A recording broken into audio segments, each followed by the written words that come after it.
ஏன்டா சூர்யா நீ சோகமாக இருக்காங்க? நேற்று ஓடிட்டேன்டா வீடியோ எடுக்கிறப்ப. ஏனே சூர்யா நீ சோகமாக இருக்கீங்க? வருங்கால விடிவெளிகள் நீங்கள் இருக்கப்ப எனக்கு என்னடா சோகம்? ஏனே சோகமாக இருக்கீங்க சொல்லுங்க. ஏன்டா நீங்கள் சோகமாக உட்காந்தீங்களே அதான் கேட்குறேன். நேற்று வீடியோ கேட்க வரலன்ட்டு சோகமாக இருக்கீங்களா? வீடியோ எடுக்க வரீங்க வரல சொல்லு. தம்பியை கிட்ட சொல்ல மாட்டீங்களானே? உங்கள்கிட்ட சொல்லாமல் யார்ட்டடா சொல்கிறது? நேற்று தம்பி ஒருத்தன் ஒரு டாபிக் பற்றி ஒன்று கேட்டான், உயிர் கொலைகளை பற்றி சொல்லுங்கண்ணே அப்படின்னு சொல்லிட்டு. அதை பற்றி என்ன சொல்கிறதுன்னு தெரில, இருந்தாலும் சொல்லி தான் ஆகணும். அதாவது எல்லா உயிர்கள்ட்டையும் கருணையாக இருக்கணும் அப்படிங்கிறது தான் அந்த வீடியோ எல்லாமே நான் போட்டுட்ருக்கேன். அப்படிங்கிறப்ப ஒரு உயிரையும் கொல்லாமல் ஒரு மனுஷன் வாழ்கிறது அப்படிங்கிறது வந்து கஷ்டமா அப்படின்லாம் எனக்கு தெரில. அது ரொம்ப சுலபமான விஷயம். நமக்கு சாப்பிட்ற சாப்பாட்டிலேருந்து தான் நமக்கு எண்ணம் அப்படின்ற ஒரு விஷயமே வருது. அப்படிங்கிறப்ப அது ஒரு உயிரை நம்ம கொன்று அதோட மாமிசத்தை நம்ம சாப்பிட்டோன்னா அதோட பதிவுகள் என்னவோ, ஏன்னா நான் சொல்லியிருக்கேன் உங்களுக்கு முன்னாடியே, எல்லாத்துக்குமே ஒரு ஞாபகம் அப்படின்னு ஒரு விஷயம் இருக்குது. கல்லாக இருந்தாலும் சரி மண்ணாக இருந்தாலும் சரி எல்லாத்துக்குமே ஞாபக சக்தி இருக்குது. அப்போ ஒரு உயிரோட உடல் அப்படிங்கிறப்ப டிஎன்ஏவும் சேர்ந்துருக்கும். அந்த மாதிரி அந்த அறிவையும் சேர்த்து நமக்குள்ளே நம்ம ஏற்றுக்க நம்மளும் ஒரு ஆடு மாதிரி தான் போவோம், ஒரு மாடு மாதிரி தான் போவோம், ஒரு கோழி மாதிரி தான் போவோம். ஒன்றும் இல்லை, இன்றைக்கி வந்து வள்ளலாரோட பிறந்தநாள். அவரோட கதையே ஒரு கதையை சொல்லலான் இருக்கேன். இது வந்து உண்மை கதைன்னு சொல்கிறாங்க. நான் சொல்கிற எந்த விஷயத்தையுமே நீங்கள் வந்து புரிஞ்சுக்கோங்க, தெரிஞ்சுக்கோங்க.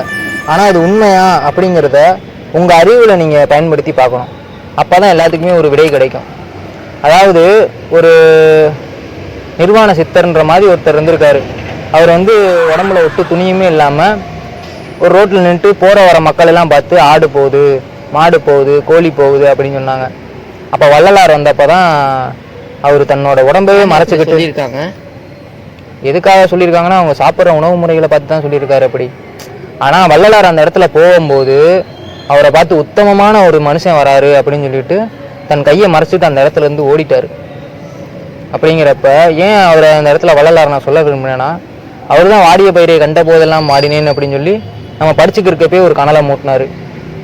அதனால தான் நான் சொல்ல வரேன். அதனால் எல்லா உயிர்ட்டையும் இறக்கமாக இருக்கணும். நம்ம சாப்பிட்ற சாப்பாட்டிலேருந்து தான் எண்ணம் ஆரம்பிக்குது. எண்ணம் எப்படியோ செயல் அதுதான்.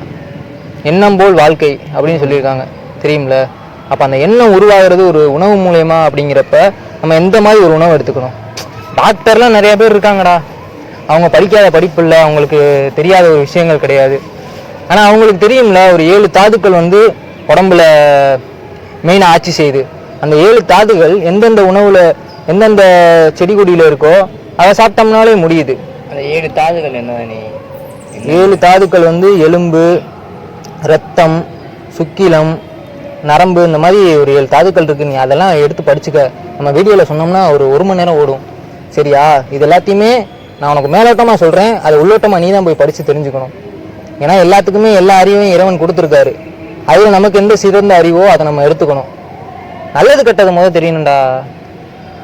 4 பேர்த்த வாழ வைக்கிறதுக்காக இந்த உலகத்தில் வாழணும். நான் சோகமாக இருக்கேன்னு கேட்குறியே, இப்படி இந்த கருணையே இல்லாமல் ஒரு உயிர்களை கொல்ல இவங்களுக்கு என்ன கிடைக்குது? நல்லா சொல்லுங்கண்ணே. வரும்போது ஒரு பூச்சி அங்கே இருந்துச்சுனே, கொல்றானே, கல்லை விட்டு எறிகிறானே. இதெல்லாம் ஒன்றும் ஒரு சின்ன விஷயந்தான், உங்களுக்கு தெரியல, அதனால நீங்கள் இப்படி செய்கிறீங்க. உங்கள்கிட்ட அண்ணன் சொல்கிறேன், புரிஞ்சுக்கோங்க. எல்லாமே உங்கள் உயிர் தான். சரியா? கருணை மூலியமாக தான், அதாவது ஆன்மாவோட இருள் போகணும் அப்படின்னா கருணைன்றது வந்து உனக்குள்ளே வரணும். அப்போ தான் ஆன்மாவோட இருள் விலக உனக்குள்ளே இருக்க அறிவு தானாக வெளிப்படும்.